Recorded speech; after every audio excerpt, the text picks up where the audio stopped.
Assalamualaikum warahmatullahi wabarakatuh. Salam sejahtera bagi kita semua. Shalom, Om Swastiastu, Namo Buddhaya, salam kebajikan.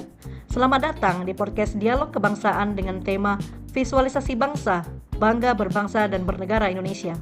Perkenalkan, saya Isabella dari Badan Riset dan Inovasi Daerah Provinsi Sulawesi Tenggara, selaku moderator pada podcast hari ini.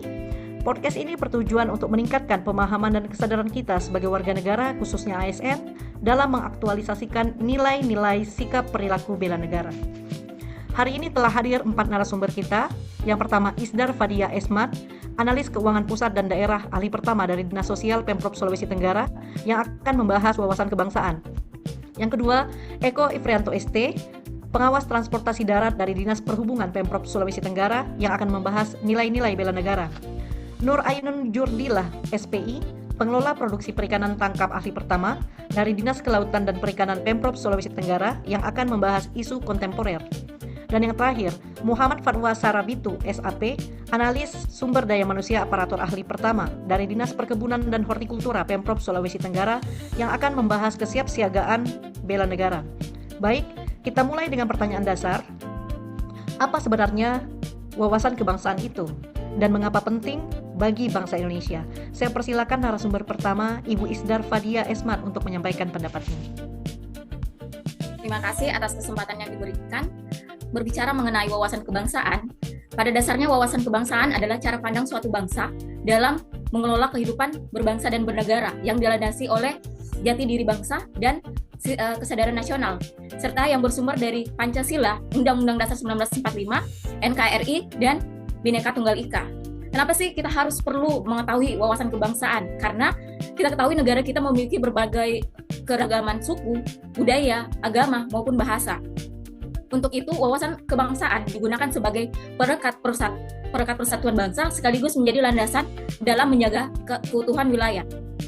Oleh karena itu, sebagai ASN, implementasi yang dapat kita lakukan di dalam lingkungan kerja kita, yaitu kita dapat memberikan suatu pelayanan prima kepada masyarakat serta profesional dan bertanggung jawab dalam tugas yang diemban.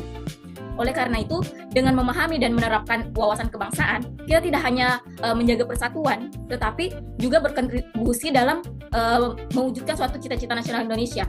Oleh karena itu, wawasan kebangsaan harus terus ditanamkan dan dipraktikkan dalam kehidupan sehari-hari kita. Terima kasih. Sekian. Wassalamualaikum warahmatullahi wabarakatuh. Sekali kita yang pertama, selanjutnya sumber kedua terkait sikap bagaimana nilai negara diterapkan dalam sehari-hari. Silakan narasumber Bapak Ifrianto ST. Terima kasih atas waktu yang diberikan. Jika berbicara tentang sikap perilaku bela negara pada dasarnya adalah tekad, sikap, dan tindakan warga negara untuk menjaga kedaulatan negara, keutuhan wilayah, serta keselamatan bangsa yang dilandasi rasa cinta tanah air dan berpedoman pada Pancasila serta Undang-Undang Dasar 1945. Bela negara tidak selalu diartikan sebagai ikut berperang, tetapi dapat diwujudkan melalui berbagai tindakan positif dalam kehidupan sehari-hari. Nilai-nilai dasar bela negara sendiri meliputi cinta tanah air, sadar berbangsa dan bernegara, serta setia kepada Pancasila sebagai ideologi negara, rela berkorban untuk bangsa dan negara, serta memiliki kemampuan awal dalam membela negara. Nilai-nilai ini sangat relevan diterapkan dalam kehidupan masyarakat saat ini. Dalam kehidupan sehari-hari, sikap bela negara dapat diwujudkan melalui hal-hal sederhana seperti menjaga persatuan dan kerukunan di tengah keberagaman, menghormati perbedaan suku, agama, dan budaya, serta tidak mudah terprovokasi oleh informasi yang belum tentu benar.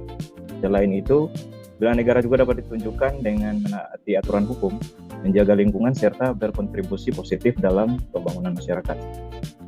Khususnya bagi kita aparatur negara, sikap bela negara tercermin dalam memberikan pelayanan publik yang profesional, bebas dari korupsi, dan berorientasi pada kepentingan masyarakat.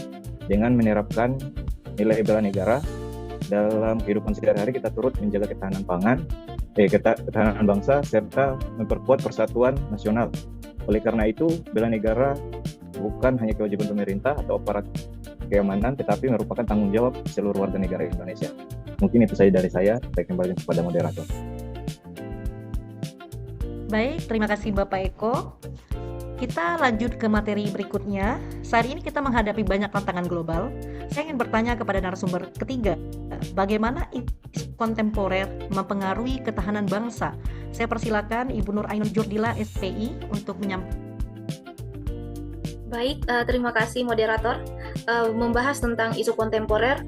Isu kontemporer sendiri ini adalah berbagai permasalahan yang sedang terjadi dan berkembang serta memiliki dampak terhadap kehidupan berbangsa dan bernegara. Isu kontemporer ini dapat berupa ancaman, gangguan, hambatan maupun tantangan, sehingga kita harus lebih peka terhadap lingkungan sekitar agar kita dapat siap dalam menghadapi situasi-situasi yang tidak terduga. Contoh isu-isu kontemporer yang ada di negara ini yaitu korupsi, penyalahgunaan narkotika, radikalisme dan terorisme, perkembangan teknologi dan informasi seperti cybercrime, penyebaran hoaks, ujaran kebencian, dan yang paling penting adalah globalisasi. Globalisasi ini menjadi peluang kemajuan, namun harus disertai dengan nilai ideologi kebangsaan, cinta tanah air, serta berpikir kritis dalam memahami informasi yang tersebar. Peran kita sebagai warga negara yaitu menjaga ketahanan bangsa dengan meningkatkan literasi informasi, saring sebelum sharing, yaitu jangan sampai informasi yang kita dapatkan kita sebarluaskan dan teruskan dan dapat memicu kesalahpahaman dan penyebaran hoaks. Dan yang paling penting, kita berkontribusi aktif dalam pembangunan dan persatuan bangsa dengan menjadi teladan dan role model di lingkungan masyarakat kita. Baik, terima kasih. Saya kembalikan ke moderator. Terima kasih atas penjelasannya. Selanjutnya, saya ingin bertanya terkait kesiapsiagaan bela negara. Negara ini bisa diwujudkan. Silakan Bapak Muhammad Fatwa Sarbitu, SAP, silakan. Terima kasih Mbak Moderator. Nah, kalau kita berbicara tentang kesiapan bela negara, intinya adalah bagaimana setiap warga negara itu siap menghadapi ancaman yang datang kepada bangsa Indonesia. Ini merupakan narasi yang jelas dari regulasi kita, baik dari Undang-Undang Dasar 1945 hingga Undang-Undang Nomor 23 Tahun 2019. Dan ancamannya sekarang itu banyak yang non-militer. Kalau kita melihat data dari Kementerian Pertahanan, itu menunjukkan bahwa lebih dari 80% ancaman terhadap Indonesia dalam 10 tahun terakhir itu lebih bersifat non-militer seperti kejahatan cyber, radikalisme, hingga bencana alam. Nah, di era digital, kesiapsiagaan mental itu sangat penting. Komdiji itu mencatat lebih dari 1.923 konten hoax yang beredar sepanjang tahun kemarin, tahun 2025.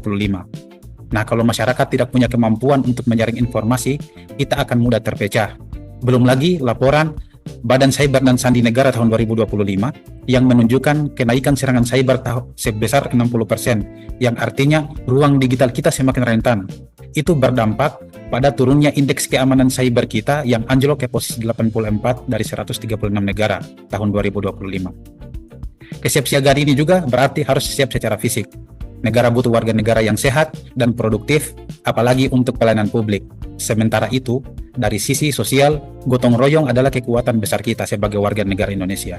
BNPB mencatat Indonesia itu mengalami lebih dari 3.000 bencana tiap tahun, dengan total masyarakat terdampak lebih dari 10 juta jiwa. Jadi, solidaritas itu sebenarnya bukan lagi pilihan, itu adalah kebutuhan. Bagi kita, sebagai seorang ASN, kesiapsiagaan itu sangat jelas, bekerja profesional, bebas korupsi, dan menjadi perekat bangsa. Jadi, bela negara saat ini bukan hanya soal pertahanan fisik, tapi kesiapan mental, fisik, dan sosial untuk menghadapi ancaman zaman. Dan semua itu bisa dimulai dari tindakan kecil, disiplin, sehat, bijak bermedia, dan menjaga persatuan. Itu dari saya kembalikan ke moderator. Baik, luar biasa sekali para narasumber kita pada hari ini. Terima kasih kepada seluruh narasumber atas pemaparan yang sangat insightful dan bermanfaat. Dari diskusi hari ini dapat disimpulkan bahwa wawasan kebangsaan merupakan fondasi penting dalam kehidupan berbangsa dan bernegara, sedangkan sikap perilaku bela negara merupakan wujud nyata dari cinta tanah air yang dapat diterapkan dalam kehidupan sehari-hari. Kita juga harus memahami berbagai isu kontemporer dan perlu berpikir secara kritis sehingga tidak mudah terpengaruh oleh berbagai ancaman yang dapat memecah persatuan. Terakhir, kesiapsiagaan bela negara menjadi langkah konkret dalam menghadapi berbagai tantangan bangsa. Saya Isabella selaku moderator mengucapkan terima kasih kepada narasumber atas ilmu dan pandangannya, serta kepada para pendengar yang telah mengikuti podcast ini. Sampai jumpa pada dialog kebangsaan berikutnya. Wassalamualaikum warahmatullahi wabarakatuh. Salam sejahtera bagi kita semua. Shalom, Om Santi Santi Om, Namo Buddhaya, salam kebajikan dan salam kebangsaan.